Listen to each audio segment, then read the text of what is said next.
as it relates to the Member of Parliament and the decision she took, I have been in communication with the Member of Parliament, Duncan. She explained that she would go and give further information via the media, which we are awaiting. The letter that we received also did not indicate lack of support for the coalition. She did mention that she would continue to support all that is good for the country. So in that being said, I believe we still have a majority in Parliament. Of course, seeing the situation, the discussions did start on strengthening the coalition. So whether it's a concern, it's a matter of ensuring that we can continue to give the people of St. Martin the stability that we require. I think we have, over the years, become very used to having elections every 2 years. There's a bit of an antsiness that happens. There's also a need by the government and governments of the past to be clear on what can be executed within a governing period. I think sometimes our expectations are very, very high.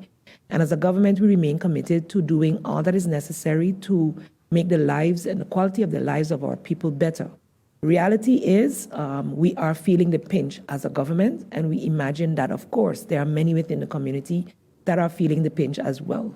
There are areas that we are working to improve that we actually met that way, and people feeling that we've been here longer than most governments expect more in this period of time as well. I can tell you during my normal tenure of 13 and 15 months prior to this pandemic, I felt that I achieved more as well in the 1 point whatever year than we have in the 2 years. But taking into consideration that 2020 was a dead year in a sense of dealing with the pandemic and that taking all of our attention, as well as the ongoing kingdom relations matters, that also every time you have to respond to something legislatively, and we worked on 3 legislations, we're now amending 1 or 2, the other still has to be amended as well.